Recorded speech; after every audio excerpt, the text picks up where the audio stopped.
Saint-Esprit, ainsi soit-il. Je vais commencer par parler d'un cœur aujourd'hui. Si nous voyons, nous sommes dans ce mois du Sacré-Cœur. Cette croix était celle de ma mère. Elle était allée à Rome lors de la canonisation, je crois, de Padre Pio. Elle avait eu une vision d'une croix blanche avec un cœur rouge palpitant sur cette croix. Elle avait demandé que je peigne un petit cœur sur une croix blanche comme ça.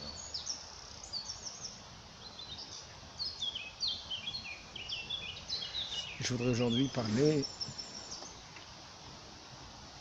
juste en commençant, mais ce ne sera pas le sujet principal, de ce que j'ai découvert tout récemment au sujet du cœur de Saint François de Sales. Donc Saint François de Sales, avant sa mort, il est mort 28 décembre 1622, à Lyon, le mercredi 28 décembre 1622, des suites d'une thrombose cérébrale. Monseigneur François de Sales rend sa belle âme à Dieu à l'âge de 56 ans, après 20 ans d'épiscopat. Il avait été évêque à 36 ans. Tous se souviennent encore des dernières paroles que le saint évêque confia à Mère Marie aimée de Blonay, sa benjamine préférée. « Adieu ma fille, je vous laisse mon esprit et mon cœur. » Paroles magnifiques, l'héritage. Et ces paroles sont prises au pied de la lettre. Prenons à la lettre ce testament spirituel, les chirurgiens embaumeurs, extrayant le cœur du saint fondateur, le donnèrent à ses chères filles. Les visitandines conservèrent donc cet insigne relique à Lyon jusqu'à la Révolution française. Pendant plusieurs jours, le cœur de saint évêque fut exposé sur un plateau d'argent et miraculeusement, le tissu myocardique ne perdit ni sa couleur rouge vif, ni l'agréable parfum qu'il exhalait. L'aumônier Michel Favre, qui passait à Bellecour, demanda à ouvrir la boîte de plomb qui faisait office de reliquaire. Cette fois encore, le cœur de François était parfaitement conservé et répandait une douce odeur. Le 19 août 1625, le clergé de France adressa au pape Urbain VIII une première lettre officielle pour demander les béatifications du serviteur de Dieu. Il est fait mention, en outre, du cœur du saint évêque, conservé aussi frais et aussi vermeil que s'il était encore vivant, sans qu'on puisse y remarquer la moindre tache, la moindre ride, la moindre flétrissure, signe vénérable de la pureté de l'âme et de l'intégrité de mœurs de ce grand homme. Il plut à Dieu de glorifier ce cœur par de nombreuses guérisons miraculeuses. Nous ne mentionnerons que la guérison de deux personnages qui passèrent à la postérité. Pour ma part, je vais n'en signaler qu'un seul. Vers le mois de septembre 1630, le roi de France, Louis XIII, gravement atteint d'une pleurite, se trouvait à Lyon. À peine se fut-il approché de la relique du cœur de François, l'ayant baisé avec foi et vénération, qu'il fut guéri sur le champ.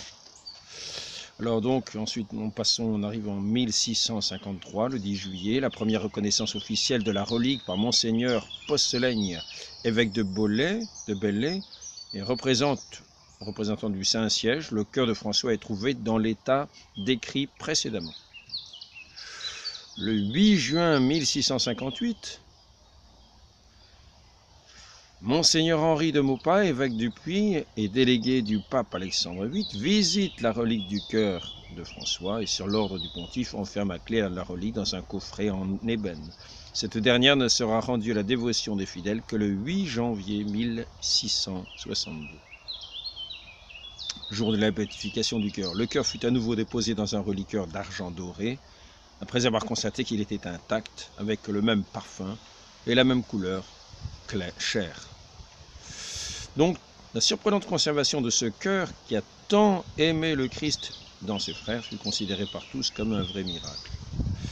Le 18 février 1696, Mère Marie Séraphine de Posen atteste, dans un document manuscrit, la sous-signée Mère supérieure du premier monastère de la Visitation Sainte-Marie à Lyon, certifiée déclare, acquis de droit, que le cœur de saint François de Sales, notre glorieux fondateur, se trouve dans le même état où il fut trouvé par monseigneur Poscelen et par monseigneur de Maupas, c'est-à-dire totalement intègre, toujours intact, de couleur rouge et diffusant un merveilleux parfum.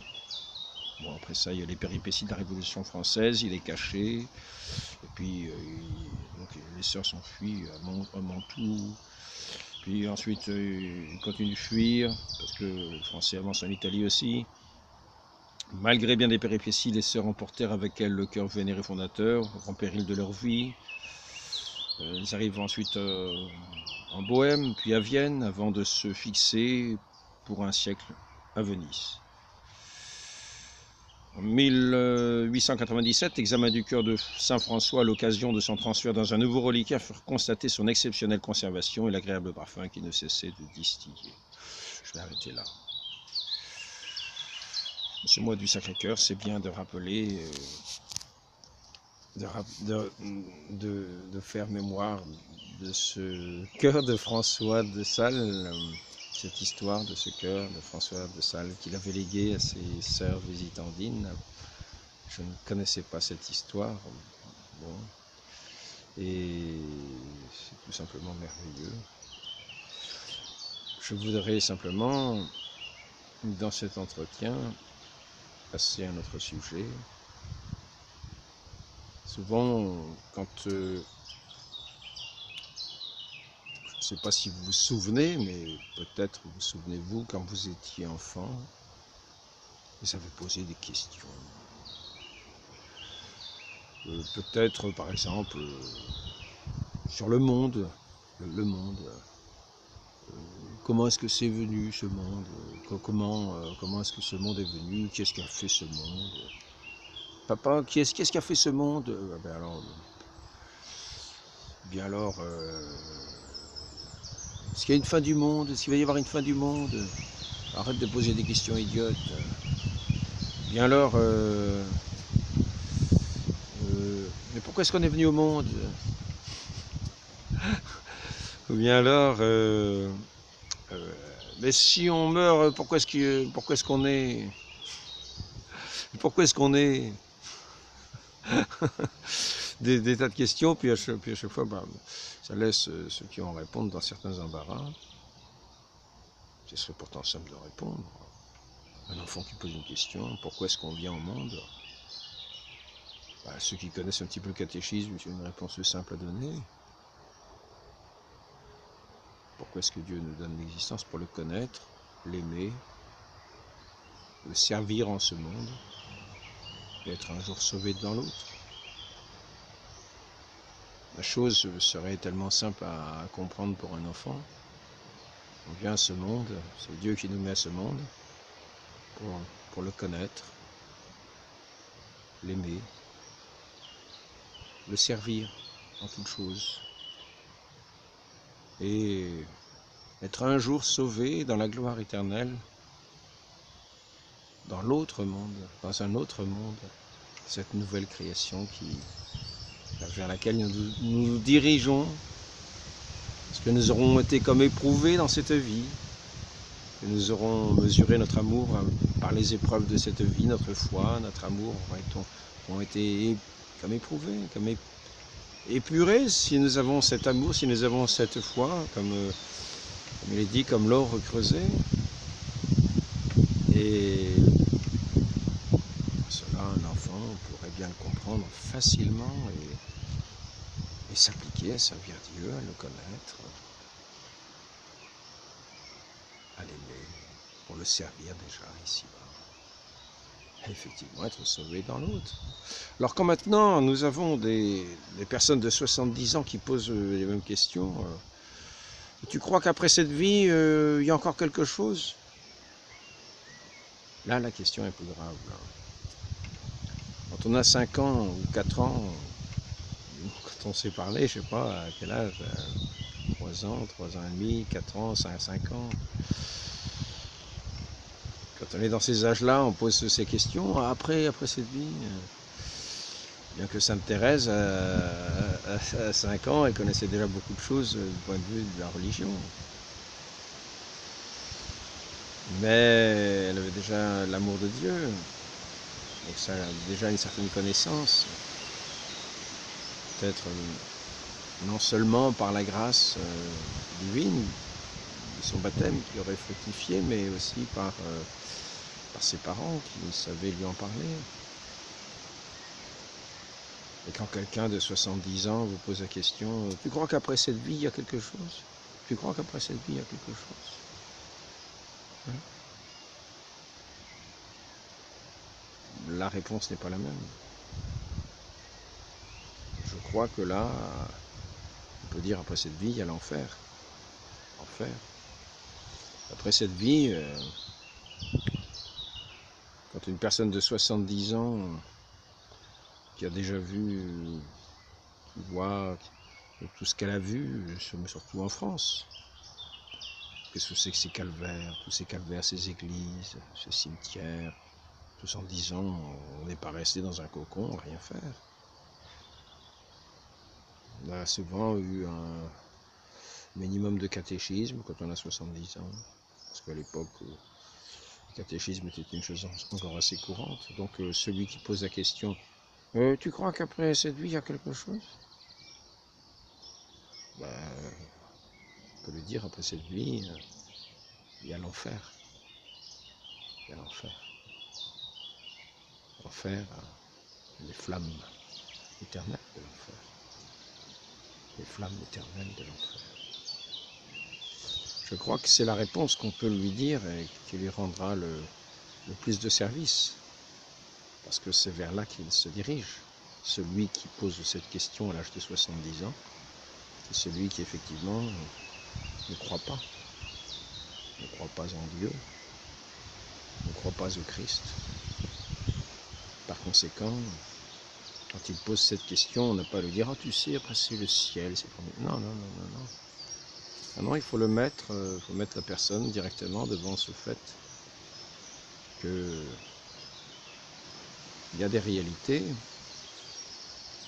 certaines, aussi certaines que nous avons vues, ce cœur merveilleux dans cet état de conservation, avec ces miracles qui ont été opérés devant ce cœur, comme d'autres miracles dont il est fait mention dans la vie de saint François de Sales, qui sont tout aussi merveilleux et voire davantage, comme des résurrections. Un jeune de 15 ans, qui tombe à l'eau, qui 28 heures après, est retrouvé quelques heures après, bouche pleine de sable, de sang, et puis il commence au bout de plus de 20 heures, je ne sais plus si c'est 25, 28 heures, il commence à sentir, on pense déjà à ses obsèques, et c'est là que d'un coup il se réveille. Et il fait part de cette vision qu'il a eue de saint François de Sales, tout rayonnant, avec un sourire d'une douceur ineffable. Et dit, c'est par lui que je retrouve la vie ici-bas. Et comment dire, à la stupéfaction de tout le monde qui le voit se relever, qui était noyé, archi noyé. Donc, lorsque nous voyons toutes les merveilles de Dieu, c'est aussi certain qu'il y a ces merveilles. L'Église enseigne qu'il y a l'enfer. Et que cet enfer, pour ceux qui n'ont pas fait le choix de Dieu, mais qui l'ont méprisé tout au long de leur vie. Le catéchisme du Concile de Trente nous dit par exemple que les péchés, en ce qui concerne la luxure, nous rend aveugles. Du point de vue spirituel, c'est le pire aveuglement, l'insensibilité. La personne est comme ensuite livrée à elle-même dans son égarement. C'est comme un aveuglement, c'est comme une folie de l'esprit. Donc, il faut bien cheminer quand on est enfant, bien éclairer Les parents sont responsables aussi de ce qu'ils disent à leurs enfants. Leurs paroles peuvent être des paroles de lumière pour les diriger, les orienter vers celui qui est la lumière, vers celui qui est la vérité, afin de les amener sur ce chemin de lumière, que leur vie ne soit pas pleine de ténèbres, qu'ils ne soient pas séparés éternellement de Dieu au moment de leur mort. Donc il est important de connaître les fins dernières. Les fins dernières, si on parle de l'enfer, prenons simplement le catéchisme. Je commencerai par le catéchisme de Saint Vincent de Paul. Alors, petite pause, je trouve que c'est toujours amusant de mettre la petite pause, ça fait une coupure d'image. J'espère qu'après ça repartira, c'est pas garanti. Donc, dans le catéchisme de Saint Vincent de Paul, qu'il appelle catéchisme, je crois, ça s'appelle Saint Vincent de Paul, catéchisme le livret, c'est un catéchisme à la rencontre. Ça ne veut pas dire quand on rencontre, on dit les vérités essentielles, les vérités nécessaires au salut. Donc on vérifie que les personnes les connaissent, ces vérités. Donc de la création, de la fin dernière de l'homme, c'est la première journée du catéchisme. Avant ça, on dit comment faire le catéchisme. Alors, comment faire le catéchisme, par exemple, que tous ceux du catéchisme se mettent à genoux soir et matin au pied du lit. Vous voyez, c'est une recommandation du catéchiste aux élèves catéchistes à l'époque de Saint Vincent de Paul. Le catéchisme est écrit en 1640. Qu'ils viennent tous les jours sans manquer pas une leçon. Qu'ils ne viennent pas devant midi, et qu'ils attendent dans l'église, étant assis à leur place avec modestie, faisant plutôt leur prière devant le Saint-Sacrement, devant que de s'asseoir. Qu'on ne réponde que quand on sera interrogé en levant et le chapeau en la main.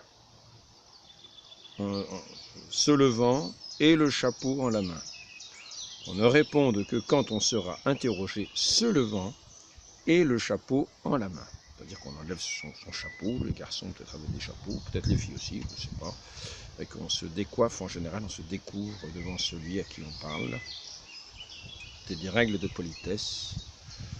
Qu'on ne réponde que quand on sera interrogé, se levant et le chapeau à la main, qu'on soit bien attentif durant le catéchisme, sans s'amuser à causer avec ses compagnons, sans se moquer d'aucun. On s'en retourne en même temps après le catéchisme, chacun en sa maison ou à l'école. Qu'on ne s'amuse jamais à jouer autour de l'église. Qu'un chacun tâche de répéter à sa maison, devant ses pères et mères, ce qu'ils auront appris au catéchisme. C'est comme ça qu'ils peuvent apprendre certaines vérités aux parents. Et que les parents peuvent vérifier aussi ce qui est appris au catéchisme. Que tous ceux qui sont au catéchisme s'aiment tendrement comme frères et sœurs, qu'ils prient tous les jours les uns pour les autres, sans se quereller jamais, ni se dire aucune injure. Tâchez de mener au catéchisme tous leurs compagnons, les exhortant à faire aussi leur salut de leur âme. Et on voit à l'époque, c'est avec un autre saint, on voit c'est Saint François Xavier, qui envoie les petits-enfants catéchiser ou les parents ou des villages, parce qu'il était tout seul à enseigner, il ne pouvait pas tout faire, et il était demandé de partout, quelquefois il envoyait ces enfants-là faire, pour apprendre les prières, pour apprendre ceci, pour les apprendre dans la langue des gens. Donc le credo, les faire apprendre le credo, les faire réciter le credo, ce sont les enfants qui quelquefois réunissaient les gens, parce que c'est Saint François Xavier qui les envoyait, ou qui cassait les idoles. On voit comment les enfants allaient quelquefois dans des endroits et casser les idoles, les tourner honteusement de façon assez ignoble, et de façon à montrer l'injure qui était faite à Dieu par ces idoles. Et ils travaillaient efficacement à l'évangélisation des endroits où ils étaient. C'est assez incroyable, mais c'est comme ça. Et donc là, on voit que les enfants participent aussi, d'une certaine manière, à l'évangélisation, ne serait-ce qu'en disant ce qu'ils ont fait par leur comportement, par leur prière, puis en disant à leurs parents ce qu'ils ont appris. Priez Dieu avec affection qu'il convertisse et touche le cœur de ceux qui n'y viennent pas. Qu'ils soient bien obéissants à leur père et mère et qu'ils viennent le matin à la messe, tâchant de la suivre dévotement. On apprend là quelques commandements de Dieu, honorer père et mère, c'est le 4e commandement. Donc on passe ensuite à la première journée, parce que ça concernait plutôt le catéchisme, pour savoir comment devaient se comporter les enfants. Maintenant c'est la première journée de catéchisme, le cours en lui-même, première journée, la création et de la fin de l'homme. Qui est-ce qui nous a créé et mis au monde? C'est la question que je posais tout à l'heure, une question élémentaire. Qui est-ce qui nous a créé et mis au monde? Au lieu de dire, tu me barbes avec tes questions, oui. Simplement, c'est le bon Dieu.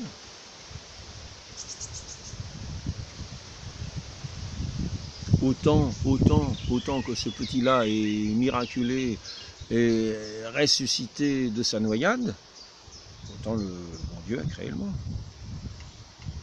À l'intercession de saint François de Sales, la noyade, c'était quand même avec l'intercession de saint François de Sales, un serviteur de Dieu. La prière du juste a une grande efficacité. Mais ce n'est pas le seul cas, il prenait des quantités. Je ne connaissais pas ce livre-là il y a un mois, ou il y a 2 mois, peut-être 2 mois et demi. Donc, qu'est-ce qui nous a créé et mis au monde? La question est simple, la réponse est simple, c'est Dieu. Mais il faut laisser réfléchir. On vous pose la question, il faut quand même le temps de réfléchir. C'est vrai, le monde est créé, c'est pas fait tout seul. Il y a un temps de réflexion. Quelquefois, c'est tellement évident qu'on ne réfléchit même plus. Alors, le fait de poser la question, c'est déjà une remise en cause. Qu'est-ce qui nous a créé mis au monde? Mais c'est vrai ça, qu'est-ce qui nous a créé mis au monde? Ça peut faire réfléchir certaines personnes.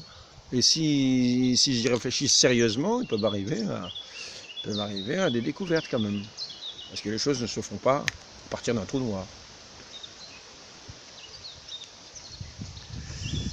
Donc, qu'est-ce que Dieu nous a donné quand il nous a mis au monde? Peut-être me tourner un peu plus par ici, je crois qu'il y a plus de lumière, non? Il y a peut-être un... Voilà, nous allons avoir un petit peu de contraste. Donc, qu'est-ce que Dieu nous a donné quand il nous a mis au monde? Alors, est-ce que vous avez trouvé, vous? Est-ce que vous avez trouvé? Qu'est-ce qu'il nous a donné quand il nous a mis au monde? Il nous a donné quoi? Des bonbons? Un corps et une âme pour animer le corps. Une bonne idée, non? Donc, c'est un catéchisme vraiment extrêmement simple, un catéchisme extrêmement simple. Les bêtes n'ont-elles pas aussi un corps et une âme? Oui, mais il y a bien de la différence entre l'homme et la bête, entre corps et quant à l'âme. Bon, voilà. Alors, je continue. Donc, nous en arrivons maintenant à ce qui est des fins dernières. Que devient l'homme après cette vie? Quelle est sa fin? C'est la question. Est-ce qu'il y a quelque chose après cette vie là? Est-ce que tu crois qu'il y a quelque chose après cette vie? J'ai 70 ans. Est-ce que tu crois qu'il y a quelque chose après cette vie? Ça fait 100 fois que je te pose la question. Tu me réponds toujours la même chose. Je réponds, il y a l'enfer. Après cette vie, il y a l'enfer.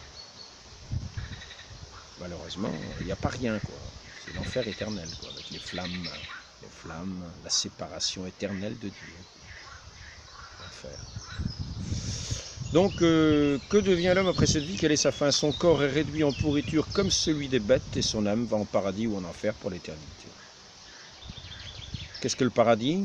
C'est le lieu dans le ciel où les bienheureux jouissent de la gloire de Dieu avec les anges et les saints. Qu'est-ce que l'enfer? C'est le lieu au centre de la terre, alors là on dit le centre de la terre, plein de feu et de soufre où les méchants brûlent éternellement avec les diables et les damnés. Le centre de la terre, c'est peut-être parce que nous sommes tournés vers les biens de la terre, incapables de nous s'élever vers ceux du ciel, et donc on est comme happé au centre comme au centre de la terre, comme c'est nos préoccupations, tout notre être est là, voilà. Donc peut-être c'est pas le centre géographique, peut-être c'est une façon comme cela de parler. Qu'est-ce que l'éternité? Ce qui durera toujours et qui n'aura jamais de fin. Les flammes de l'enfer ont été définies, il me semble, au Concile de Florence. Je ne suis pas sûr, mais il me semble. Donc c'est deux fois, quoi. Flammes de l'enfer. C'est pas simplement des flammes symboliques. C'est des flammes. Il y a une brûlure même de l'âme, une souffrance due à ces flammes. Les mystiques qui sont allés entendent des cris épouvantables, des odeurs nauséabondes. C'est un fait, c'est un lieu d'infection avec la haine, les cris de haine, les cris Mais ceux qui y sont ne voudraient même pas en sortir. Ils ont une telle haine. C'est ça, c'est le refus de l'amour de Dieu. Il y a cette haine. Celui qui a déjà la haine est déjà homicide. Celui qui est homicide n'a pas l'amour de Dieu en lui. Je vais reprendre ce que dit le catéchisme plus récent ici. Catéchisme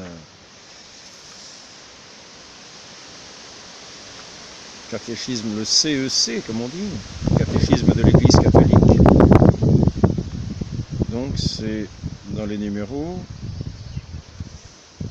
Numéro combien? Ah ben je vais noter ça dans un cahier ce matin.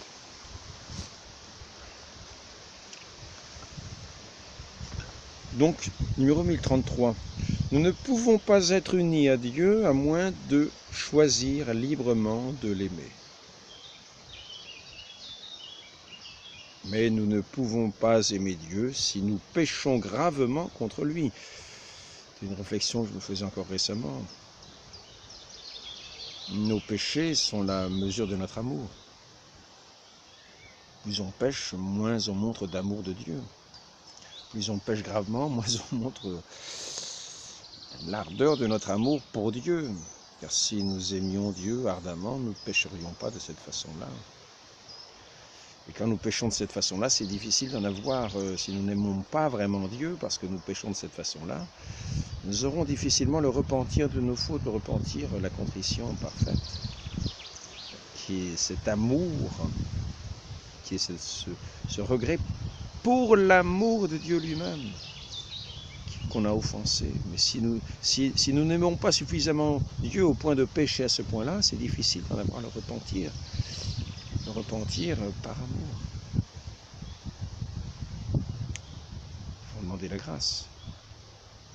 Donc il vaut mieux aller se confesser de ces péchés-là. Il faut aller nous confesser de ces péchés-là. Ces péchés sont tous les mortels. Car si nous mourons en état de péché mortel, alors je continue à lire ce que dit le catéchisme. Nous ne pouvons pas être unis à Dieu à moins de choisir librement de l'aimer. Mais nous ne pouvons pas aimer Dieu si nous péchons gravement contre lui, contre notre prochain, contre nous-mêmes. Celui qui n'aime pas demeure dans la mort. Quiconque hait son frère est un homicide, et vous savez qu'aucun homicide n'a la vie éternelle demeurant en lui. Première lettre de Saint Jean, chapitre 3, verset 15. Notre Seigneur nous avertit que nous serons séparés de lui si nous omettons de rencontrer les besoins de nos frères. J'avais faim, j'avais soif, j'étais nu, j'étais malade, on m'a blessé, on m'avait ignoré. Quand est-ce que nous ne t'avons pas fait ça? À chaque fois que vous avez vu l'un de ces petits, que vous ne l'avez pas fait à lui, vous ne l'avez pas fait à moi. C'est-à-dire, je viens manger à celui qui a faim, boire à celui qui a soif, vêtir celui qui est nu, qui est dans le froid, visiter les prisonniers. À l'inverse des autres. Quand est-ce que nous t'avons fait ça? Ceux qui seront les bénis de Dieu, Dieu leur dira, j'avais faim, vous êtes venus donner à manger, etc. J'étais nu, vous êtes venus me vêtir.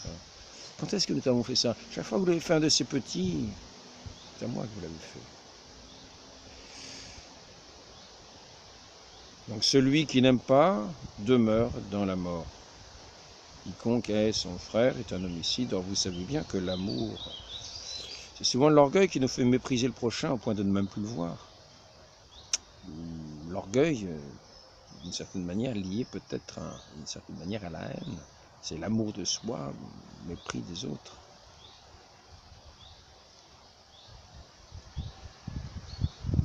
L'orgueil est, on peut dire, la racine des autres maux, quoique l'argent. Mais l'orgueil,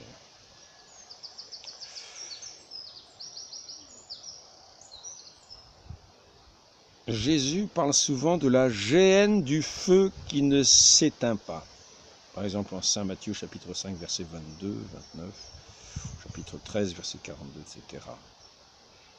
Bien quand il dit aussi au jugement dernier à la fin, « Allez loin de moi, maudit au feu éternel ». Donc je crois qu'il y a quelque chose après cette vie, là, il y a quelque chose. Quand on dit ça à 70 ans, c'est mal parti, vous savez. Je veux dire, oui, il y a l'enfer, l'enfer, l'enfer. C'est pas rien l'enfer, c'est mieux qu'il n'y ait rien. C'est l'enfer, c'est la justice de Dieu et juste à l'infini. Et la personne ne voudra même pas sortir de l'enfer, même si elle le pouvait. Tant la haine qu'il a l'anime. Souffre tout, elle fait souffrir aux autres. C'est une haine qui s'acharne les uns sur les autres. Chacun devient comme un démon qui s'acharne sur les autres. Mais néanmoins, dans cette justice, c'est la mesure de nos œuvres mauvaises. Nous ne devons pas notre salut à nos œuvres, mais à la grâce du Christ, à la foi que nous avons dans la grâce du Christ. Mais par contre, le degré de gloire que nous aurons dans le ciel sera aussi en lien avec les mérites de nos œuvres, c'est-à-dire le degré de grâce auquel nous serons ouverts dans cet amour de Dieu.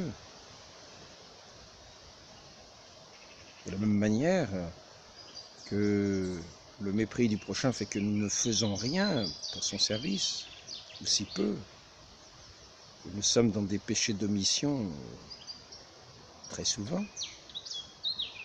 et que cela montre le peu d'amour que nous avons, ou l'absence d'amour, le mépris, la haine.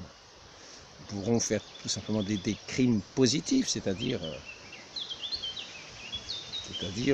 faire directement le mal pour le mal.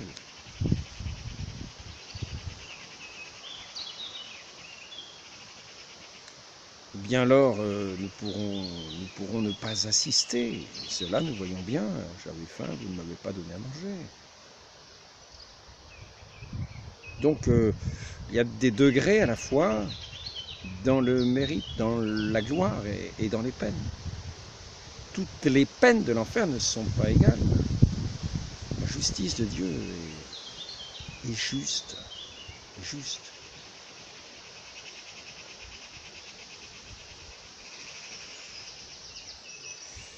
Donc celui qui aura les peines verra qu'il méritera ces peines, comme celui qui est en purgatoire ne voudrait pas sortir du purgatoire avant d'être complètement purifié de la moindre tâche qu'il pourrait avoir.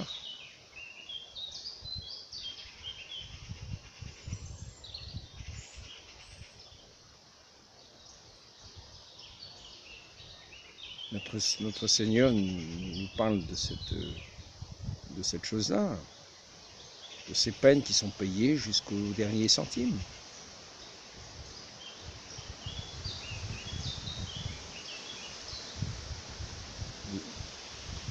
Cette justice qui va s'exercer après ce temps de miséricorde ici-bas, le temps du pardon ici-bas.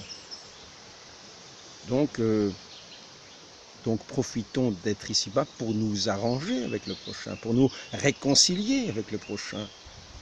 Au lieu de dire, qu'est-ce qu'il y aura après cette vie, tu crois qu'il y a quelque chose après cette vie? Pour ceux qui posent cette question-là, s'ils ne changent pas, c'est l'enfer. Assuré. Assuré. S'ils posent sincèrement la question, à l'âge qu'ils ont, et s'ils ne changent pas, leur voie est tracée vers les abîmes. des abîmes de souffrance, des abîmes de regrets infinis, éternels. Ils font partie de ceux qui ne croient pas, qui sont condamnés.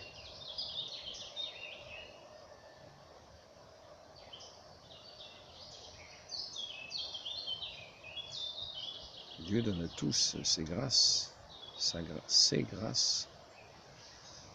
Il appelle tout le monde, il se manifeste d'une manière ou d'une autre pour être dans ce monde, pour éclairer tout homme venant en ce monde.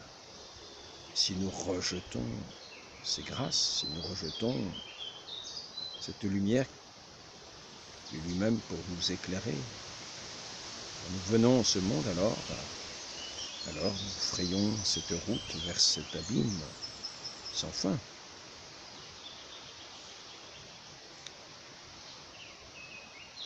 Donc le purgatoire, avec ces peines qui seront remises dans c'est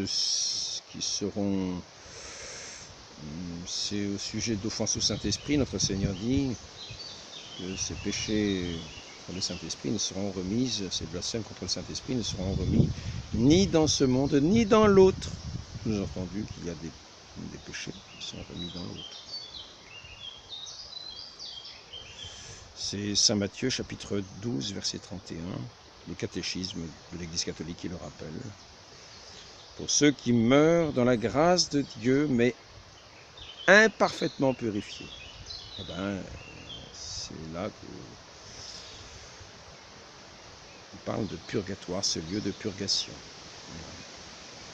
Pour que ces âmes puissent se préparer à paraître dans ce vêtement de cette blancheur toute pure, devant leur Dieu qui est la pureté même, ce ciel qui est la pureté même, qui n'a aucune tache, aucune laideur,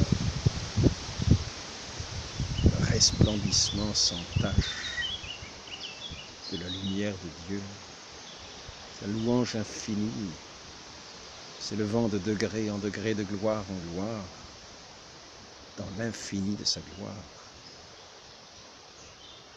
La majesté du Christ, qui a tout souffert ici-bas pour nous mériter cette gloire immense, et qui a remporté cette victoire sur la mort. Et le ciel, cette vision béatifique, les élus, beaucoup d'appelés, peu d'élus, nous dit notre Seigneur. Le chemin est étroit, peu nombreux sont ceux qui le prennent, nombreux sont ceux qui prennent les chemins larges du monde.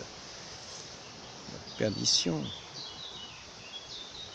Donc, lorsque des enfants nous posent des questions, sachons leur répondre sérieusement, pour les aiguiller de bonne heure, leur donner le goût, la vérité dès l'enfance, dès les plus tendres années.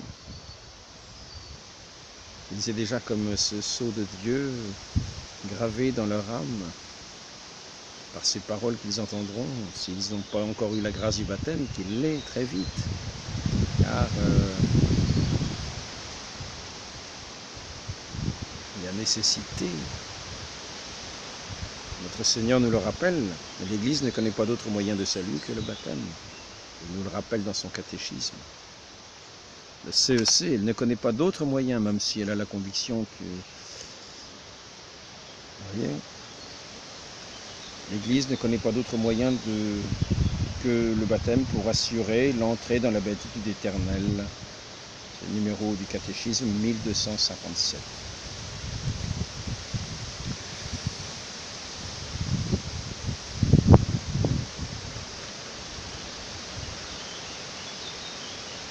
Voilà, je voulais simplement dire, simplement aborder ce sujet pour que nous puissions remplir, faire que nos cœurs ne soient pas des cœurs vides de la grâce de Dieu, ne soient pas des cœurs remplis de ténèbres, mais qu'ils puissent sentir la bonne odeur de Dieu comme l'exhalait celui de Saint François de Sales, qu'il avait légué en héritage à ses sœurs, devant lequel Dieu a opéré tant de miracles encore après sa mort. Ce cœur était un cœur de lumière, du vivant de saint François de Sales, lui qui a écrit tant de belles écritures sous l'inspiration du Saint-Esprit.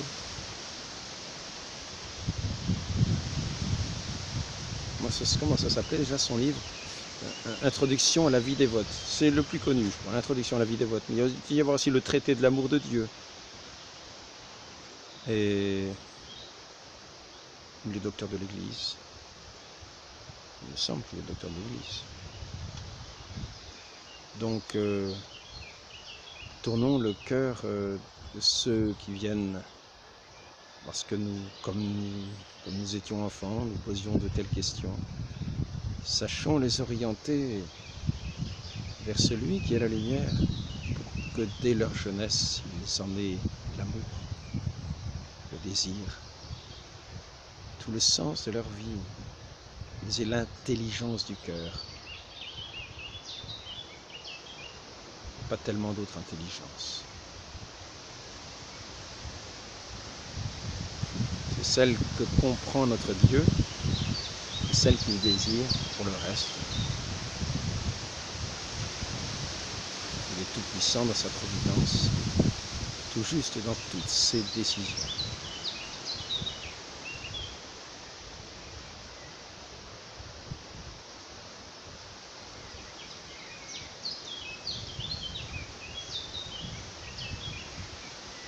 Comme saint François de Sales, tournons-nous non seulement vers celui qui est la lumière, mais aussi apprenons à le connaître. Apprenons à le connaître, ayons le goût de nous instruire des choses divines pour pouvoir en instruire les autres. Ne pas les laisser comme des aveugles dans un monde d'aveugles guidés par des aveugles. Ainsi soit-il. Marie conçue sans péché, Notre-Dame du Sacré-Cœur, priez pour nous. Au nom du Père, et du Fils et du Saint-Esprit.